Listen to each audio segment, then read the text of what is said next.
Fancy meeting you here, Lyn. Fancy meeting you. Oh, do you come here often? I don't know. So, is this all right for you? Yes, thank you. Cool. All right. Now, Lyn, I've got my phone, but it's just so that I can tell us when it's time.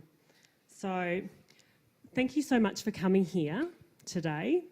I've known you since I was 19, when I met you on one of my student placements. But these good people may not know you as well. So can you share a little bit about you and your story, who you are? I am Lyn Rowe, as John said. I am 55 years young. I like to say young because I'm young at heart. And I was born in 1962, and my mum took the drug thalidomide, and that's why my arms and legs didn't grow. In about 2012, we had a big class action to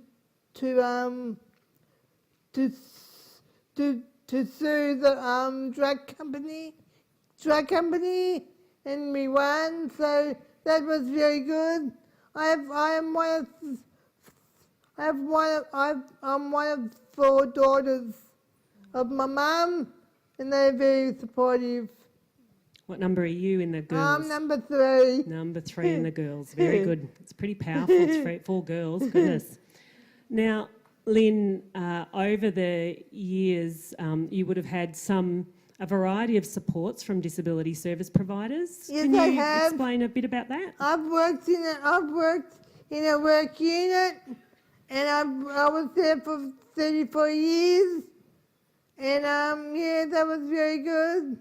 What other supports do you get sort of now or just I through your life? I had respite, so my mum and dad could go away on holidays without me, so they could recharge their batteries, so they could keep on looking after me. But now when they go away, my 3 sisters take it in tag turns and come in and live in my house, and then we're all together. So that's very fun. Yeah. And you're telling me you're doing a bit of caring for your dad now Yes, too, I am, yeah. So, and any other support you've had? You get some support every sort of day or so? I get morning, every morning I get support. This morning,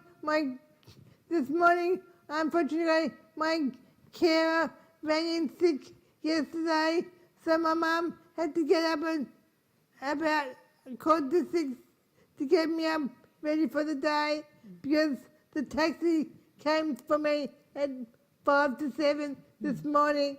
How old are your parents nowadays? My dad's 85 and my mum's 81. Okay, all right. So, and Lyn, so you've had a lot of experience in disability and getting supports. Can you share with these people some of the things that staff do that make you feel safe, or that when they do something, it makes you feel confident in their work? The confident, a carer being confident with me is making sure they listen to what I say, do what I want to do and not what they want to do. So that's, yeah. Are there other things that you like to do with the carer that makes you feel safe? And I like to go shopping, and I like to go to the movies and stuff like that, and have for lunch with my friends without my mum being there all the time. Yeah, so you're enjoying being a bit more independent. Yeah, and this job is very good because I've been able to get taxis on my own and coming to work on my own without mum and dad being here or whatever. Yeah, you're doing a few extra independent things at the moment, aren't you? Yeah, I am, yeah. It's been very good. Some big adventures. Yes. Yes, adventures then. So tell me, you've seen some things that make you feel, you know what makes you feel safe with a staff member. Have you had some times where staff have made you feel unsafe or you haven't felt confident with their care? Yes, one of my carers rang my mechanic for my chair and asked them to slow my chair down because my chair was too fast. Did you know that they were going to call your mechanic? No, And did your mechanic say, sure, I'll slow them? no, he just laughed in her face and said she's one of the best drivers. She's one of the better drivers we've got. Because I drive with my head, and they just said she's the better driver that we've got. So we're not doing anything to her chair. So you're a bit of a speedster, and I like your speedo on your chair. I Yes. like watching it go up. Lyn, there's one particular thing about you that you often you told me pretty early on that you need to feel safe, that staff need to do for you to feel safe in your chair. What's that they need to do? When I've got my seatbelt off, I need to be able to make sure they stay in front of me, because if I lean forward without my belt, there is no return. I keep going and going and going and going and going. Doomed. Yeah, there will be a face plant. I've had a few face plants over my years, so it's not a good look. No, and you've had some things happen with staff too where they've done some things that have made you feel unsafe. You told me about someone, what did they do? They locked, what happened, where did they end up? One of my carers went outside to get the mail, and then she locked herself out of my house, and that particular house, I couldn't open the door, and fortunately the back door was still open so she could get in. But you felt, because when you haven't got a carer with you, when you're on your own, you've said to me you feel a bit scared then, is that right? Yeah, I do feel a bit vulnerable. Yeah, that's right. Now, Lyn, we're going to share something you and I have chatted about, and just so the audience knows, you feel comfortable with sharing this, because this is an example of something that happened to you a while ago, but was something that made you feel very unsafe. And can you share with these people, please? Stupid me went out. I was at a disco at a disabled school, and stupid me went outside to get some fresh air. And one of the guys from my work was outside. A staff member. A staff member was outside, drunk as a skunk, and he called me over, and I was thinking, oh, I won't go too close.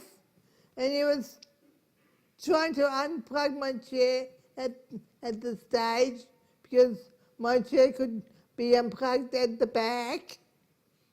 And he was playing with my boobs. And I was very, I was trying to get, I had my chair on, and I kept on reversing. And then my mum called me, and then... Did she see what was happening? No, she didn't. I just bolted to Mum, but I didn't tell anybody until I got to work on Monday. So it happened on the Friday? It happened on the Friday night, and I just froze. I didn't really know how to tell my mum and dad. So I went to work as if nothing had happened.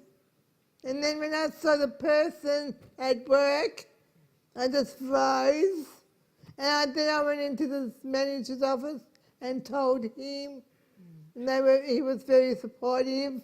So he had 11 pages of complaints of other people doing things to other people. So the manager knew that this person perhaps had been doing some things that weren't good? Yeah, that's right. So they were just waiting for somebody else to something else to happen, and it was me. So he got the sack, but that night we had a couple of barbecue, and I had to leave work early that day.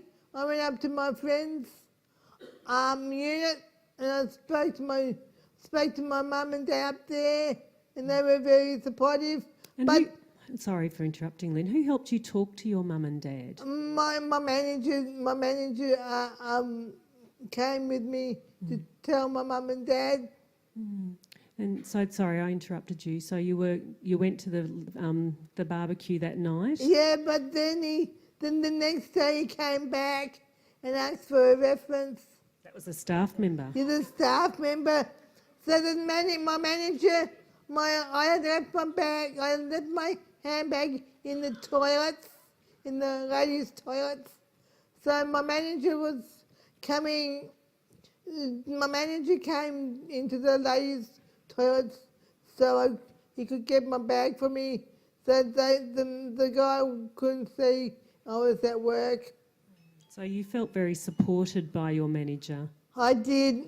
And I when I interrupted you, and I'm sorry about that, Lyn, but what I found interesting about that story was that your manager was able to help you talk to your mum and dad, and who are very important in your life. Is that right? Yeah, that's right. They are very important. They help you speak up and Yeah, feel safe. But and my other sisters and my brother-in-laws and my nephews all help me. But you couldn't tell your mum and dad on the weekend first, No, and the manager helped you. Why couldn't you tell mum and dad? I froze. I didn't know what to say. You said to me one day that you were in shock. I was in shock and I didn't know what to say. So that's okay. Well, and so now mum and dad are still, and your sisters are still people who help support you. Are there other things or that help you speak up now that you... I've just got confidence to do that now. You've learnt a few things over the years. I've learnt a few things over the years. Yeah, and for today, what's some advice you'd like to give people who work with people with disability? What advice would you like to tell them? I would just like to think all you people out there would be able to listen to people with disabilities, because they do have a mind. They do have, when they think, they do. Sorry about that. They do think they're just people. And if they're in a wheelchair, that's just because they're in a chair, because they can't walk or anything. I would like to end off, see the person, not the disability. And thank you for having us. Thank you very much.